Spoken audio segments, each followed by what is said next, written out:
Chapter 12. "You slept soundly, Jonas?" his mother asked at the morning meal. "No dreams?" Jonas simply smiled and nodded, not ready to lie, not willing to tell the truth. "I slept very soundly," he said.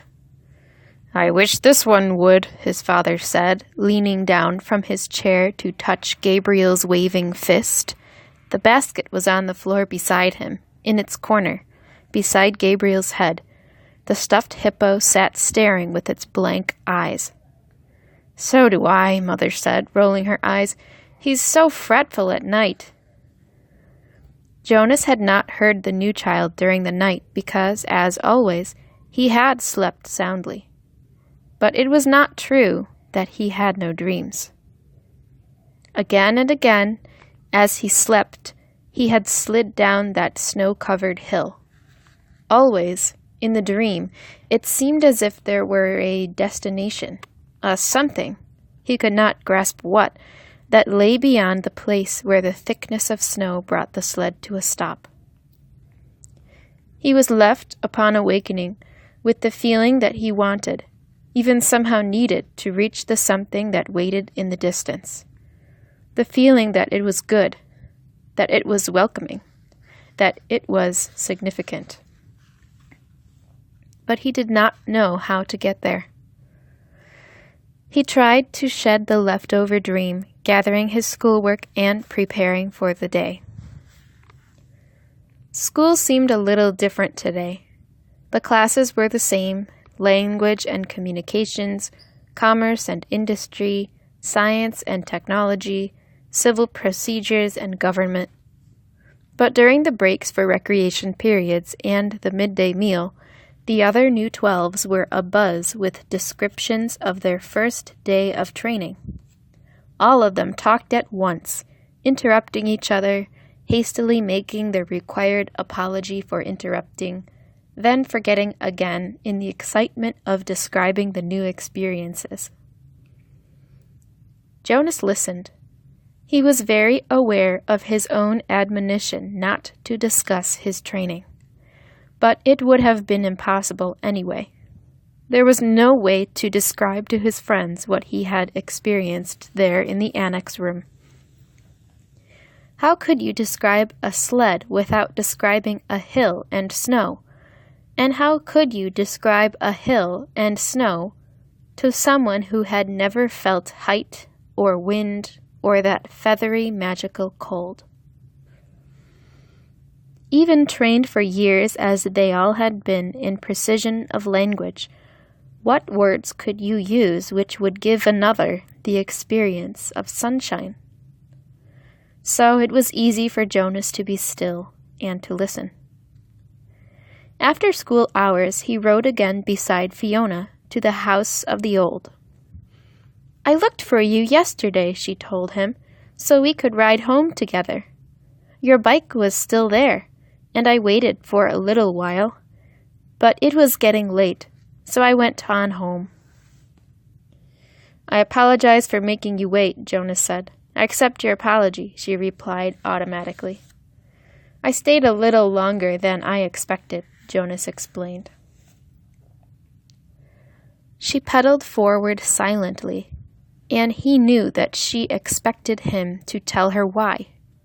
She expected him to describe his first day of training. But to ask would have fallen into the category of rudeness.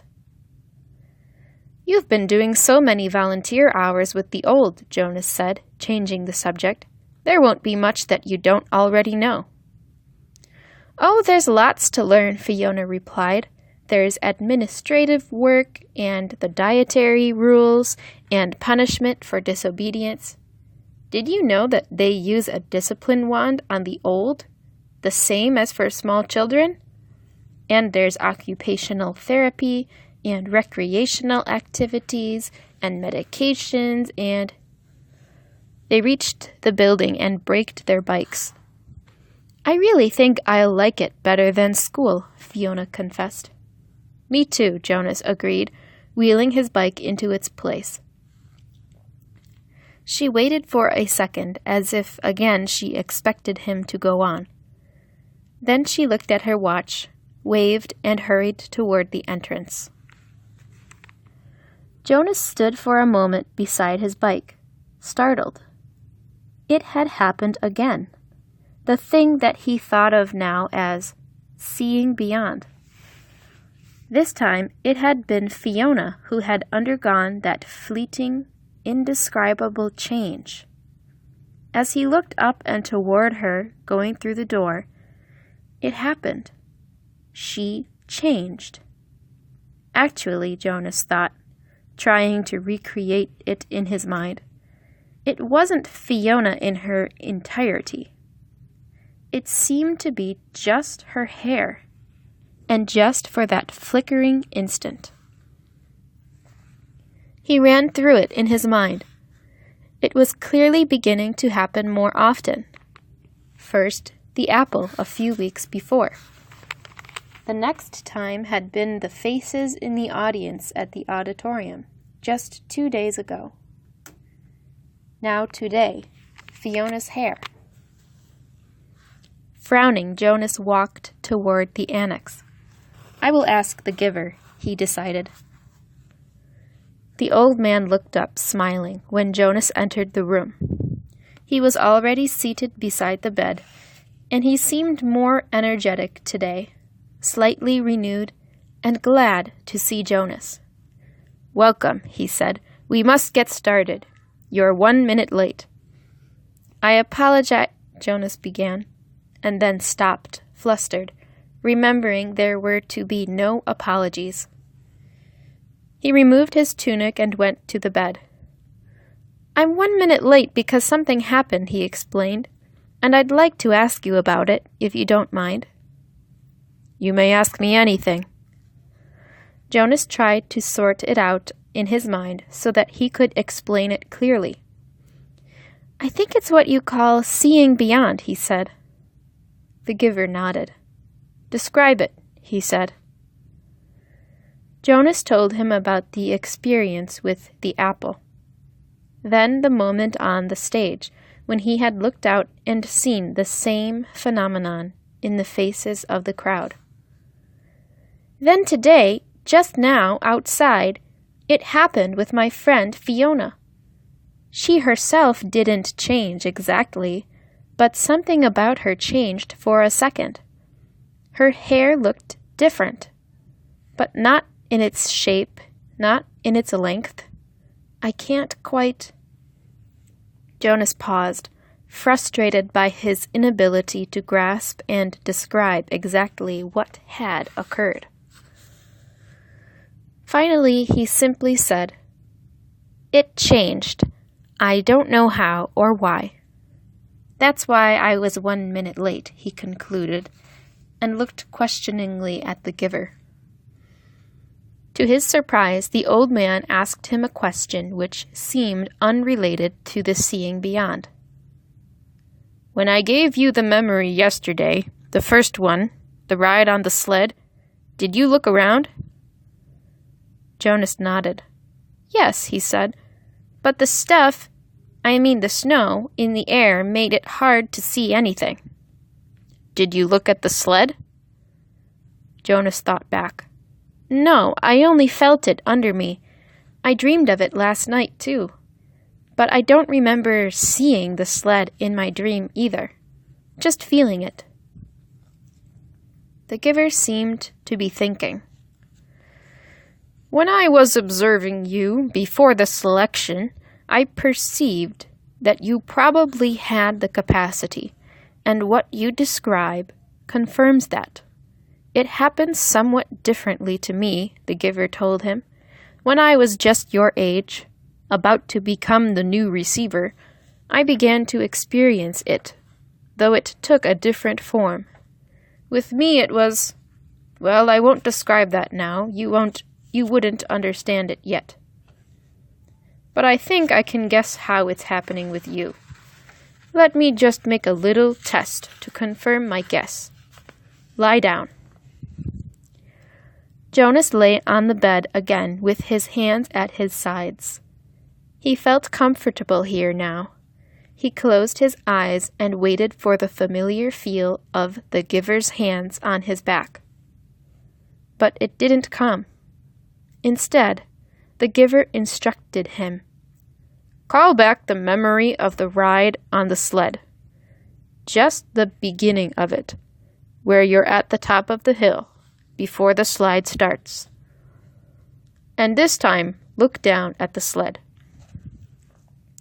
Jonas was puzzled. He opened his eyes. Excuse me, he asked politely, but don't you have to give me the memory? It's your memory now. It's not mine to experience any longer. I gave it away. But how can I call it back? You can remember last year, or the year that you were a 7 or a 5, can't you? Of course. It's much the same. Everyone in the community has one-generation memories like those. But now you will be able to go back farther. Try. Just concentrate. Jonas closed his eyes again. He took a deep breath and sought the sled and the hill and the snow in his consciousness. There they were, with no effort. He was again sitting in that whirling world of snowflakes atop the hill. Jonas grinned with delight and blew his own steamy breath into view. Then, as he had been instructed, he looked down. He saw his own hands, furred again with snow, holding the rope. He saw his legs and moved them aside for a glimpse of the sled beneath. Dumbfounded, he stared at it. This time it was not a fleeting impression. This time the sled had, and continued to have as he blinked and stared at it again, that same mysterious quality that the apple had had so briefly. And Fiona's hair. The sled did not change. It simply was, whatever the thing was. Jonas opened his eyes and was still on the bed. The giver was watching him curiously. Yes, Jonas said slowly. I saw it, in the sled. Let me try one more thing. Look over there to the bookcase. Do you see the very top row of books? The ones behind the table on the top shelf? Jonas sought them with his eyes. He stared at them, and they changed. But the change was fleeting. It slipped away the next instant. It happened, Jonas said. It happened to the books, but it went away again. I'm right then, the giver said. You're beginning to see the color red. The what? The giver sighed. How to explain this? Once, back in the time of memories, everything had a shape and size, the way things still do, but they also had a quality called color. There were a lot of colors, and one of them was called red. That's the one you are starting to see. Your friend Fiona has red hair. Quite distinctive, actually. I've noticed it before. When you mentioned Fiona's hair, it was the clue that told me you were probably beginning to see the color red. And the faces of people? The ones I saw at the ceremony? The giver shook his head. No, flesh isn't red, but it has red tones in it. There was a time, actually, you'll see this in the memories later, when flesh was many different colors. That was before we went to sameness. Today, flesh is all the same, and what you saw was the red tones. Probably when you saw the faces take on color, it wasn't as deep or vibrant as the apple or your friend's hair. The giver chuckled suddenly. We've never completely mastered sameness. I suppose the genetic scientists are still hard at work trying to work the kinks out. Hair like Fiona's must drive them crazy. Jonas listened, trying hard to comprehend. And the sled, he said, it had that same thing, the color red. But it didn't change, Giver. It just was. Because it's a memory from the time when color was. It was so... Oh, I wish language were more precise. The red was so beautiful. The Giver nodded. It is. Do you see it all the time? I see all of them. All the colors. Will I? Of course, when you receive the memories, you have the capacity to see beyond. You'll gain wisdom then along with the colors. And lots more. Jonas wasn't interested just then in wisdom. It was the colors that fascinated him. Why can't everyone see them? Why did colors disappear? The Giver shrugged. Our people made that choice, the choice to go to sameness. Before my time, before the previous time, back and back and back. We relinquished color when we relinquished sunshine and did away with differences. He thought for a moment. We gained control of many things, but we had to let go of others. We shouldn't have, Jonas said fiercely. The Giver looked startled at the certainty of Jonas's reaction. Then he smiled wryly. You've come very quickly to that conclusion, he said. It took me many years. Maybe your wisdom will come much more quickly than mine. He glanced at the wall clock. Lie back down now. We have so much to do. Giver, Jonas asked as he arranged himself again on the bed. How did it happen to you when you were becoming the receiver? You said that the seeing beyond happened to you, but not the same way. The hands came to his back. Another day, the Giver said gently.